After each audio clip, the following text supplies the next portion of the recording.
우리가 신앙생활 하다 보면은 한국 교회 안에 교파가 있잖아요. 뭐 장로교도 있고 감리교도 있고 성결교도 있고 침례교도 있고 순복음도 있고 구세군도 있고. 교파가 왜 이렇게 많은 것인가? 그런 생각할 때 있죠?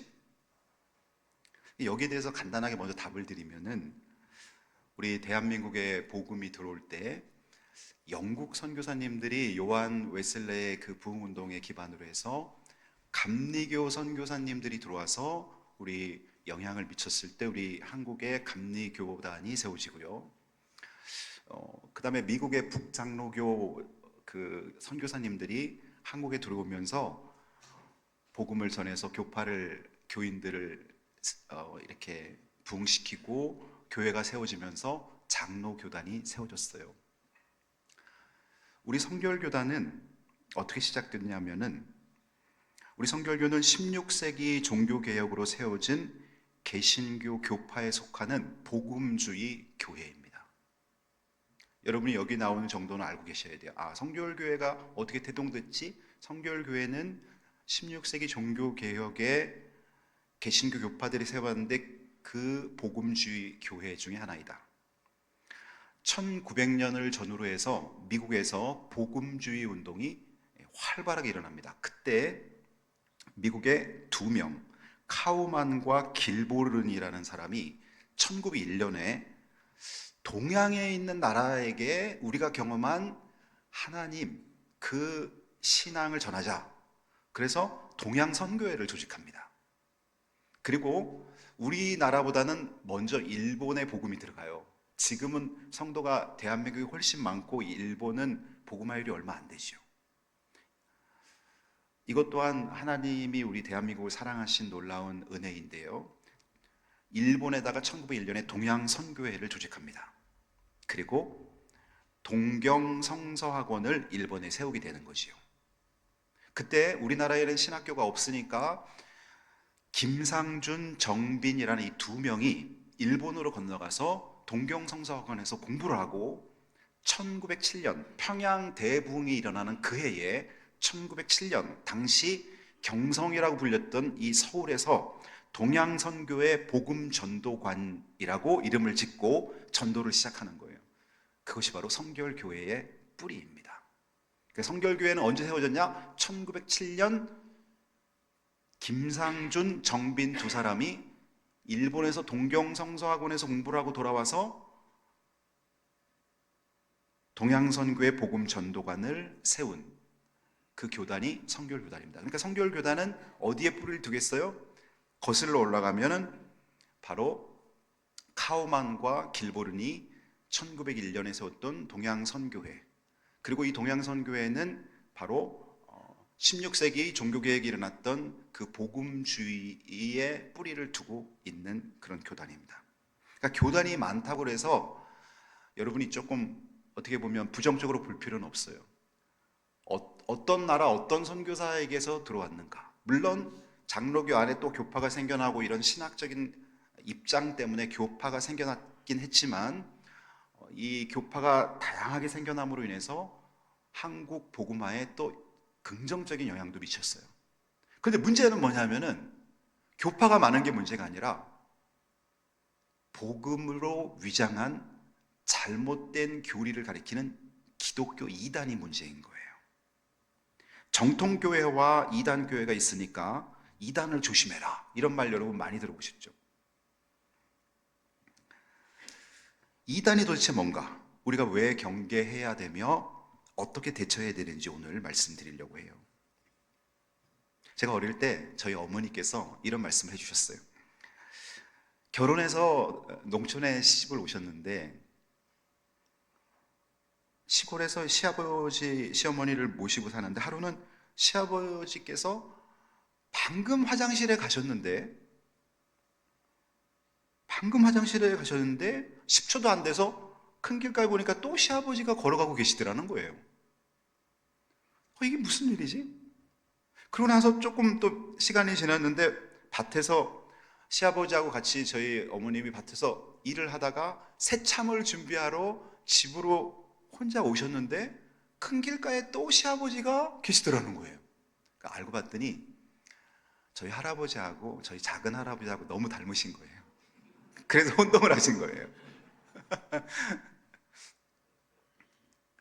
처음 보는 사람은 잘 구별할 수 없지만 두 분의 특징을 명확히 아는 분들은 금방 알아보죠. 제가 이 예화를 왜 들겠어요? 이단에 대해 설명하려고 그러는 것이죠. 이단은 기독교인 것 같지만 들여다보면 기독교가 아니에요. 예수 그리스도를 구주로 믿는 것 같지만 예수 그리스도를 구주로 믿지 않아요. 그 교주를 구원자로 믿고 있고 그 교주를 맹종하는 것이죠. 성경에서는 이단을 경계한 기준이 있습니다. 이런 경우에 이단에 해당된다. 제가 여러분 주보에 자세히 정리해 놓았는데요. 먼저 삼위일체 하나님을 믿지 않는 것, 성부 하나님, 성자 예수님, 성령 하나님을 믿지 않거나 삼위일체 중에 한 위격이라도 부인하면 이단으로 규정합니다. 다른 영을 받은 자, 다른 영을 못 말하는 거예요. 우리 기독교인들은 성령으로 거듭나잖아요. 그런데 마귀, 사단을 통해서 다른 영을 받은 자. 근데 사실은 우리가 이걸 구별하기가 쉽지 않아요. 두 번째, 부활을 믿지 않는 자. 초대교회, 예수님이 부활하신 후에 교회 안에 부활을 믿지 않는 그룹이 생겨났어요. 대표적인 그룹 기억나시죠? 사두개인들. 제사장들을 배출했던 사두개인들은 부활을 믿지 않았어요. 그래서 예수님께서 그들을 신랄하게 책망하셨죠. 또 다른 복음을 전하는 것. 복음이라는 것에 대해서 제가 조금 이따 5가지 복음의 핵심적인 내용을 설명드릴 텐데, 복음을 전하는 것 같은데 다른 복음을 전하는 거예요. 그러려면 복음을 여러분이 아셔야만 구별해낼 수가 있어요. 그 다음에 성경의 무호성을 믿지 않는 자. 성경은 여러분 3, 9, 27, 구약 39권, 신약 27권, 총 합치면 66권, 3, 9, 27 이렇게 우리가 암송하고 있죠. 근데 성경이 잘못됐다고 주장을 하거나 성경 외에 보충서가 필요하다고 주장하는 그런 이단입니다. 그래서 이단에 보면요, 대부분 자기 교리에 맞게 그 교주를 신성화하기 위해서 그들의 경전이 있습니다. 통일교회는 뭐가 있죠? 원리강론. 문선명, 문선명이 통일교 교주고, 그 다음에 정명석, JMS에는 30개론. 그 다음에 신천지 이만희에게도 이만희를 신성화시키기 위해서 자기들이 만든 교리가 있단 말이에요. 다 잘못된 것입니다. 이단입니다. 성경은 온전한 하나님의 책이라고 성경은 말합니다. 성경이 66권. 그 다음에 또 성경을 억지로 풀거나 더하거나 빼는 자, 잘못된 것입니다. 여러분, 우리가 성경을 읽다 보면 다니엘서라던가 그 다음에 또 요한계시록에 보면 이 성경을 쓴 저자가 하나님 앞에 특별한 환상과 계시를 받아서 기록되어 있기 때문에 요한계시록 같은 거 읽으면 어렵죠. 어렵기 때문에 그걸 자기 맘대로 해석을 해서 가르치는 거예요. 성경을 억지로 풀거나 더하거나 빼게 되면 이단으로 규정을 하게 되죠. 근데 이제 잘못해서 쉽게 그냥 조용기 목사님도 옛날에는 이단으로 사람들이 막 규정을 하고, 또 건전한 교단의 목사님들을 막 이단으로 규정하는 경우도 있어요. 물론 지금은 그렇게 생각하는 사람 없지만요. 그러니까 이단이라고 규정할 때는 명백하게 삼위일체 부분에 있어서 어긋난 경우에 이단으로 규정합니다. 예를 든다면 문선명은 자기를 재림예수라고 얘기하죠. 정명석도 자기를 재림예수, 이만희는 자기를 성령 하나님이라고 얘기해요. 삼위일체 부분에서 딱 어긋난다. 그럼 바로 이단으로 규정합니다. 이단을 구별하기 위해서는 복음이 무엇인지 여러분 아셔야 돼요. 그래야만 여러분이 흔들림이 없어요. 복음이 무엇인가? 위조 지폐를 식별하기 위해서는 진짜 지폐의 특징을 잘 잘 알아야 됩니다. 제가 사진 한 장 보여드릴 테니까. 이 두 사람이 지금 쌍둥이에요. 너무나 똑같이 생겼어요. 여러분도 보신 적 있죠? 연예인이면서 이상호, 이상민이라는 연예인이에요. 우리나라의 연예인 중에 쌍둥이들이 굉장히 많아요. 그런데 이 두 사람은 정말 많이 닮았어요. 아마 저도 지금 TV에서 뭐 이렇게 여러 번 본 적은 있지만 구별 못해요. 근데 이 중에서 이제 이상호라는 이 연예인이 결혼을 하게 됐는데요. 그 부인이 김자연이라는 자매입니다. 이 김자연 자매가 2년 전에 채널에다가 누가 내 남편일까요? 하고 재밌게 올렸어요. 너무 똑같이 생겼으니까 중간에서 누가 내 남편일까 하면서 이렇게 재밌게 글을 올렸는데 제가 글을 보면서 사람들한테 누가 내 남편일까요? 근데 다른 사람들은 우리 같은 사람은 몰라봐요. 근데 그때 지인이 이런 질문을 합니다. 언니, 물어보는 거죠. 지연이 너는 남편을 금세 알아보냐? 어떻게 대답했을 것 같아요? 이 김지연이라는 사람이 자기 지인한테 그 글에 보니까 이렇게 나왔어요. 이제 언니가 물어봤나 봐요. 언니, 저는 멀리 있어도 바로 알아봐요. 그렇게 대답했어요. 멀리 있어도 바로 알아본다는 거예요. 왜 그럴까요? 특징을 알기 때문에. 분명히 아무리 쌍둥이라도 다른 점이 있는 거예요. 특징을 알면 금방 알아보는 거예요. 여러분, 복음과 이단은 특징이 있어요. 위조 지폐와 위조 지폐와 진짜 지폐는 특징이 있어요. 위조 지폐를 알기 위해서는요, 우리는 잘 몰라요. 진짜 지폐 안에 한 50가지 정도의 아주 특징을 넣어놨어요. 조폐공사에서. 로고 같은 경우도 흉내 낼 수 없게끔 어떤 색감을 넣거나 천연 소재를 갖고 잉크를 사용했거나 아니면 음영이 들어있거나, 그러면 진짜 지폐의 50가지 특징을 분명히 알고 있으면 위조 지폐를 감별해내는 거예요. 복음에 대해서 분명히 알면 여러분, 이단에 대해서 속지 않아요. 혹시 내 친구가 이단으로 나를 인도해도 금세 빠져나올 수가 있어요. 근데 복음에 대해서 모르면 잘해주고 또 좀 정이 들면 거기에 안착하게 되는 거예요. 그래서 복음의 5가지 핵심적인 이 중요한 내용을 여러분 아셔야 됩니다. 먼저, 유일하신 창조주 하나님을 믿는다. 예레미야 10장 10절에 보면 너희는 이같이 그들에게 이르기를 천지를 짓지 아니한 신들은 땅 위에서 이 하늘 아래서 망하리라 하라. 하나님께서 유일하게 천지를 창조하셨다는 거예요. 하나님은 여러분이 아니라 우주 만물을 창조한 하나님은 유일신, 우리가 믿는 하나님 한 분이라는 것이죠. 이것이 바로 복음의 첫 번째 내용. 하나님이 나를 지으셨다. 하나님이 지구를 지으셨다. 하나님이 여러분이 있는 게 아닙니다. 하나님은 한 분, 유일하신 분, 한 분.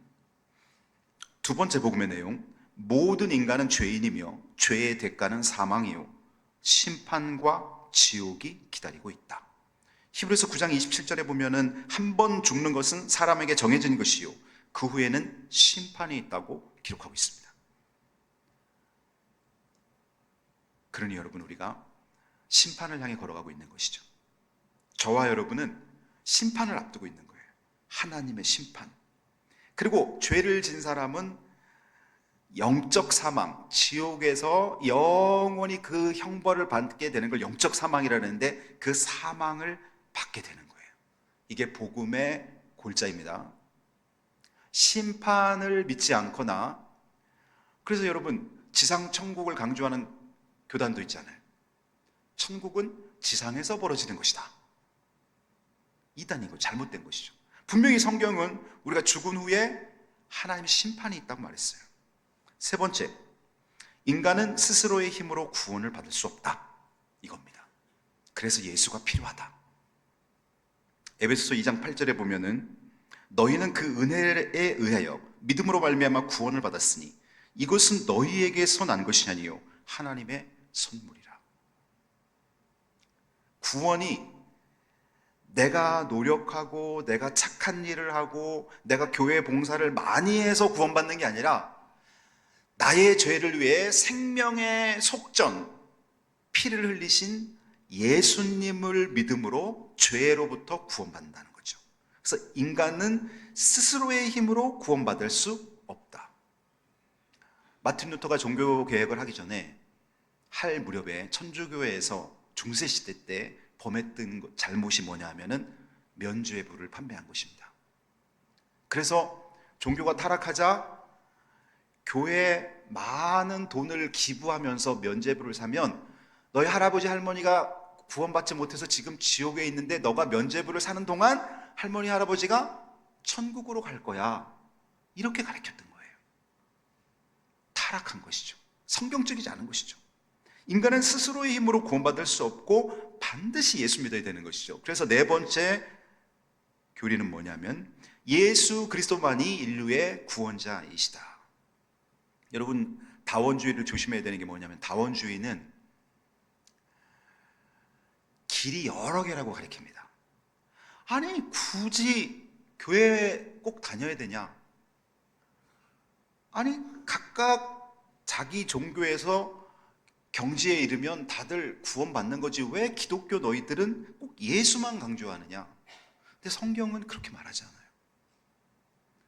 사도행전 4장 12절에 보면 다른 이로서는 구원을 얻을 수 없나니 천하 인간의 구원을 얻을 만한 다른 이름을 우리에게 주신 적이 없다. 그래서 오직 예수, 우리 인간을 위해서 피 흘려 인간의 죄를 속죄하신 분은 예수님밖에 없다는 거예요. 그러니 석가모니를 통해서도 구원받을 수 없고 공자를 통해서도 구원받을 수 없고 무속신앙을 통해서도 구원받을 수가 없는 것입니다. 만일 기독교가 이 부분을 양보한다면 성경 자체는 없어지는 것입니다. 자네는 자네 종교 생활 열심히 해서 구원받게, 나는 교회 열심히 다닐게. 겉으로 보면 굉장히 마음도 넓고 이해심도 깊은 것 같아요. 그러나 그것은 복음이 아니에요. 그럼 예수 전할 필요도 없는 거예요. 저 아프리카에 있는 사람은 아프리카에 있는 방식대로 돌을 닦아서 구원받고, 힌두교나 아랍 계열에 있는 사람들은 그들 나름대로 무슬림으로 구원받고, 그렇다면 여러분, 선교사님들이 그 오지에 가서 생명을 던지면서 평생 헌신하고 죽을 필요가 없는 거예요. 기독교는 분명한 거예요. 예수님이 너희를 위해 죽으셨다. 하나님이 인류의 구원자로 오직 예수만 보냈다. 그렇게 말하고 있습니다. 그러니 예수 그리스도만이 인류의 구원자이시다. 우리가 타종교인들을 사랑하고 타종교인들을 돕고 품어야 할 책임이 있습니다. 그런 결정적인 순간에 그들에게 복음을 전해서 그들이 영적으로 거듭나게 해야 될 사명이 우리에게 있는 거예요. 예수 그리스도만이 인류의 구원자인데 이 부분에서 이단이 나오죠. 자기 자신을 재림 예수라고 주장하는 사람들이 문선명, 정명석을 비롯해서 지금 한 20명 정도가 우리나라에 있죠. 신천지 교주 이만희, 이 사람은 자기를 성령 하나님이라고 주장하죠.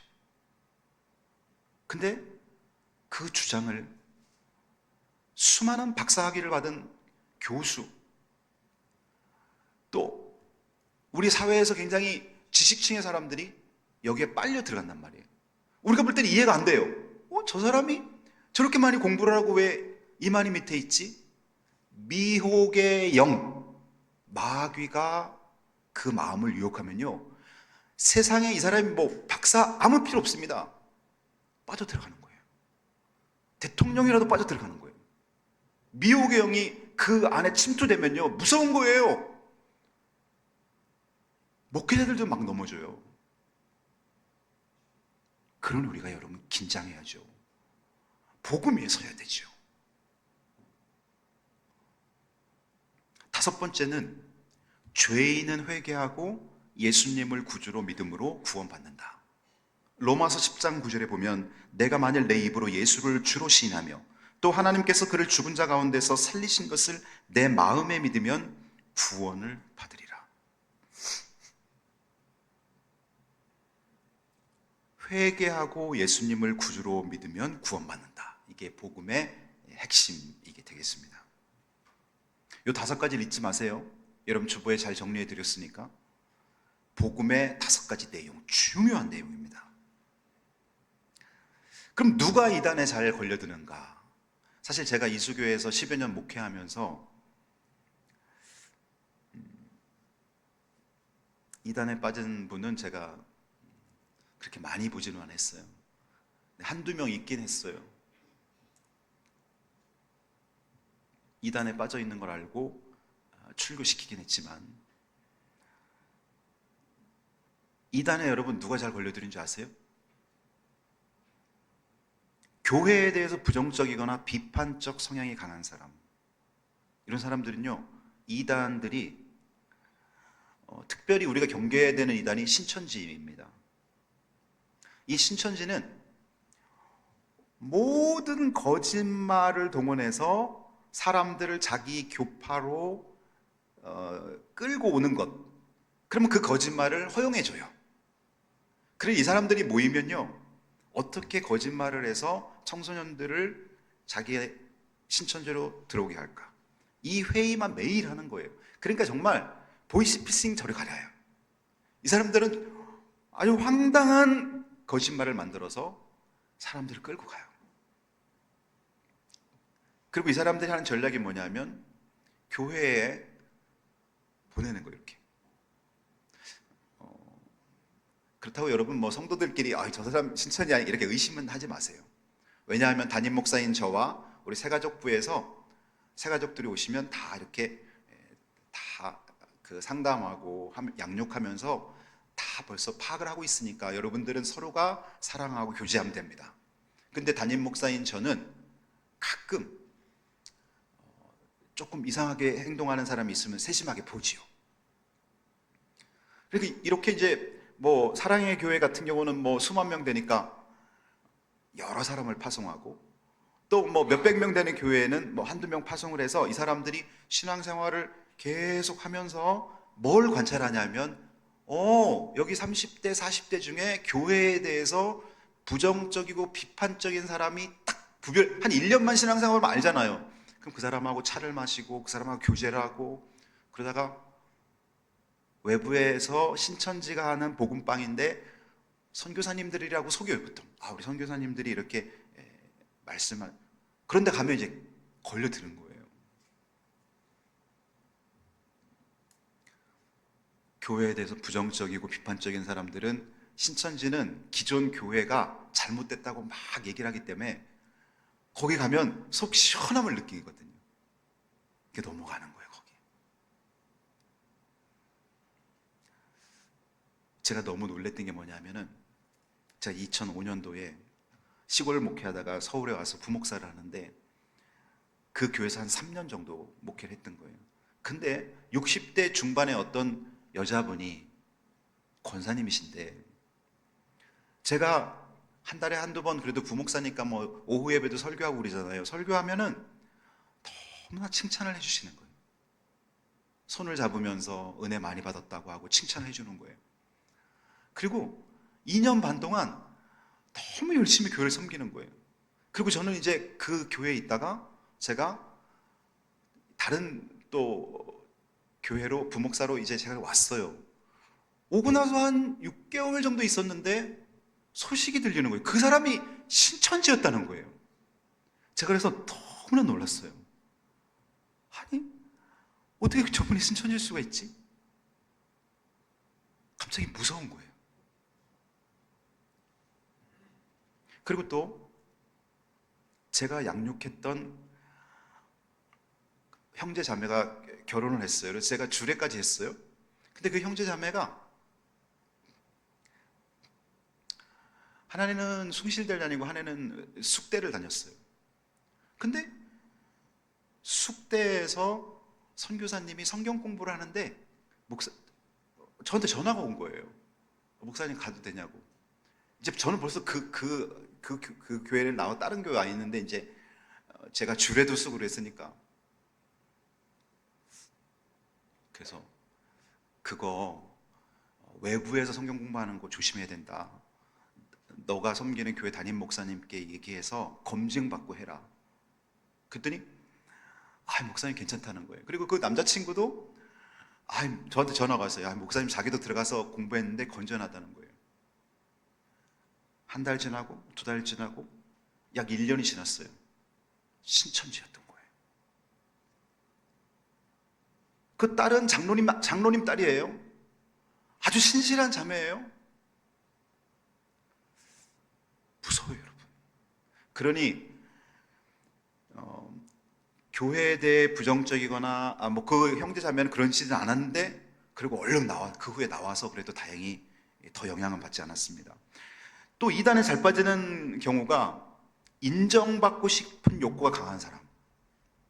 사실 우리가 인정받고 싶은 욕구가 없는 사람은 어디 있겠어요. 그러나 유독 인정받고 싶은 욕구가 강한 사람들은요, 이단에 가면요, 모든 사람들이 그 사람에게 초점 맞춰줘요. 정말 간 쓸개 다 빼놓고 그 사람 칭찬해주고 그 사람 좋아해주고 그 사람이 쇠뇌될 때까지만. 그러니 이단에 그냥 웬만하게 지혜롭지 못하면 다 넘어가는 거예요. 세 번째, 성경 지식이 부족하고 거듭남의 체험이 없는 사람. 이런 사람들은 가면 신천지에서 교회의 어떤 잘못된 부분들, 또 상처, 기독교인이면서 상처받은 사람, 이런 것만 어떻게 사례를 구해갖고 신랄하게 비판을 합니다. 그럼 여기가 진짜구나 하고 넘어가는 거예요.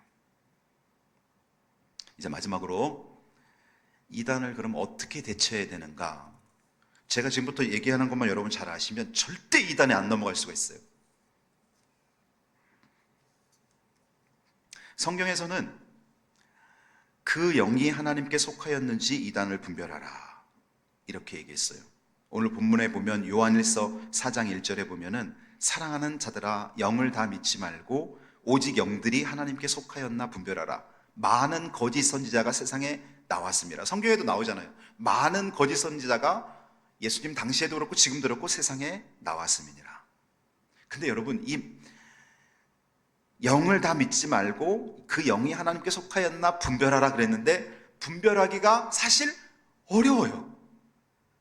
여러분들이 저분이 이단인지 아닌지 분별할 수 있겠어요? 없어요. 목회자도 잘 분별 못할 때가 많아요. 마치 요즘에 고도로 발달된 칼라 인쇄기로 위조 지폐를 만들어내서 특수 감별사가 아니면 구별하지 못하는 것처럼 이단들이 그렇게 행동한단 말이에요.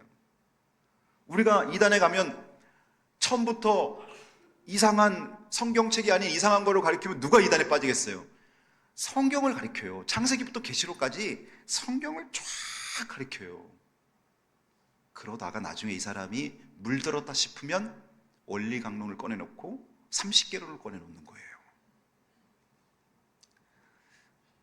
이단이, 만일 저 사람이 이단이라 생각하면 단호하게 훈계하라. 디도서 3장 10절에 보면은 이단에 속한 사람은 한두 번 훈계한 후에 멀리하라, 이런 구절이 있어요. 디도서 3장 10절. 그 다음에 이 이단들은 영혼을 죽이고 썩이는 무서운 전염병과 같다고 성경에 나와 있어요. 디모데후서 2장 17절 18절. 그들의 말은 악성 종양이 퍼져나감과 같은데. 여러분, 악성 종양이 뭐예요? 암이에요, 암. 말기암 보십시오. 다른 데로 전이 되잖아요. 이 전이를 전이를 막으려고 방사선 치료도 하고 항암 치료도 하지만 그게 참 힘들잖아요. 말기암 환자들 보십시오.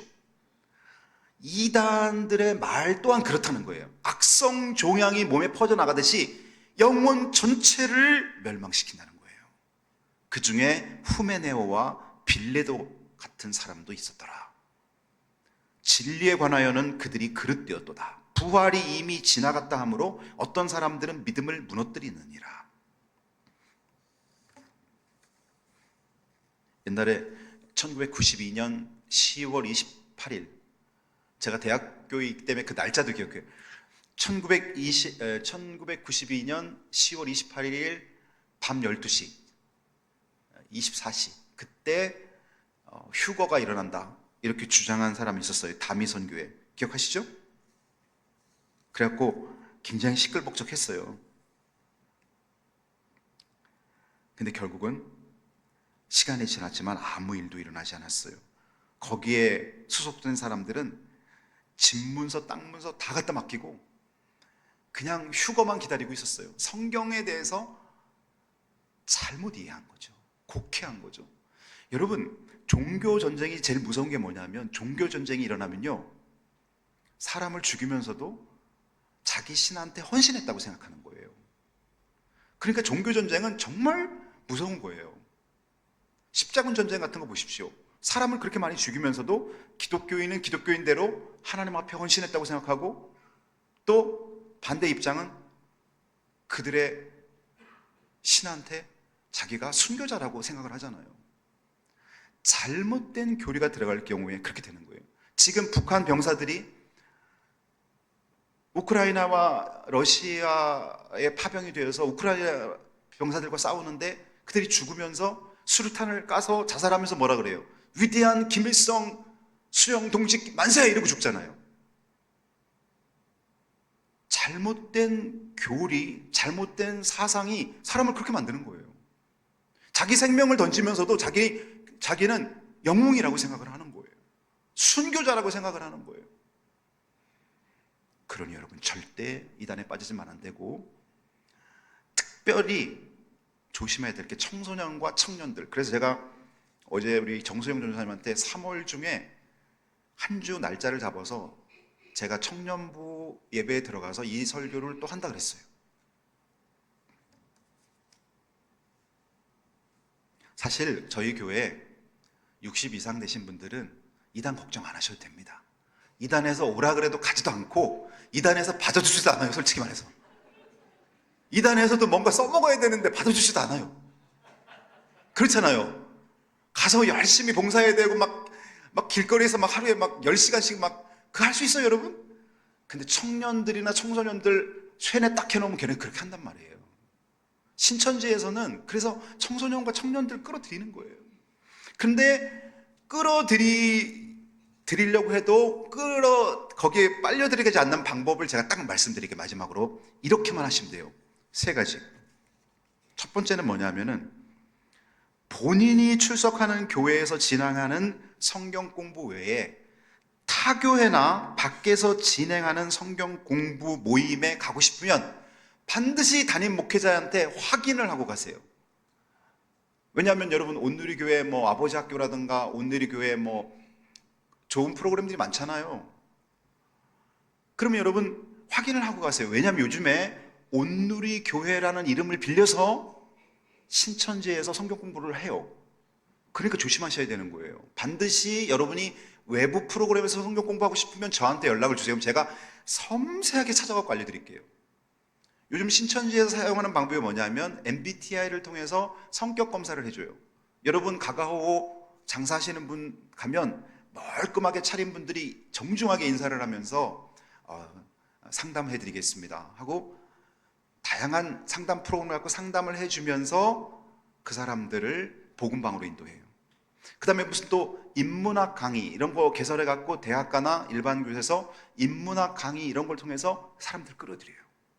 별의별 방법을 다 동원해요. 제가 뭐 사실 다 알려드릴 수도 없어요. 근데 요것만 잘하시면 돼요. 외부에서 성경 공부나 성경에 관련된 뭔가를 한다 할 때 반드시 목회자하고 상의하시면 돼요. 하고 싶으면. 그 다음에 2번째는 믿음이 약하고 성경 지식이 부족한 사람은 외부인들이 신앙적으로 접근할 때 그냥 대화 자체를 하지 마세요. 아예 대화 자체를. 여러분들이 신천지나 JMS 사람들 이길 것 같아요? 성경으로? 제가 대학 때 딱 몇 개월 동안, 저도 그땐 JMS인지 모르고 대학교 1학년 때 제가 그 신천지 들어가 본 적이 있는데, 대학생들이요, 이 성경책을 너덜너덜하게 모든 성경에 다 그 마킹이 되어 있고요, 색펜으로 다 칠해져 있고요, 수백 독을 해갖고 성경이 너덜너덜하게 돼갖고 그걸 갖고 저에게 성경에 대해서 논의를 하고 있는 거예요. 이겨낼 수가 없어요. 특정 구절에 대해서만 완전히 암송하고 그걸 갖고 이야기하고 있어요. 목회자들도요, 그들하고 같이 대화하면 예상치 못한 부분을 탁탁 치고 들어올 때가 있어요. 그러니 여러분들이 어떻게 이기겠어요? 그러니까 여러분, 이단들이 방문하거나 이단들이 대화를 요청할 때 딱 끊어버리세요. 세상이 약하기 때문에. 오늘 말씀을 맺습니다.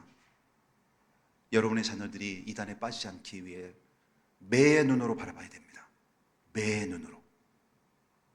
청소년이나 청년들이 거기에 빠지지 않기 위해서 교회에 대해서 늘 좋은 점을 이야기해 주셔야 됩니다. 목회자와 교회에 대해서 존경하고 사랑하는 마음으로 행복한 신앙생활을 할 수 있도록 여러분이 도와줘야 됩니다. 기도하는 자리와 성경 읽는 그런 일에 여러분 자녀들을 권유해야 됩니다. 여러분들이 믿음의 명문 가문을 세워서 자손만대 하나님께 쓰임받기를 주님의 이름으로 축복합니다. 기도합니다.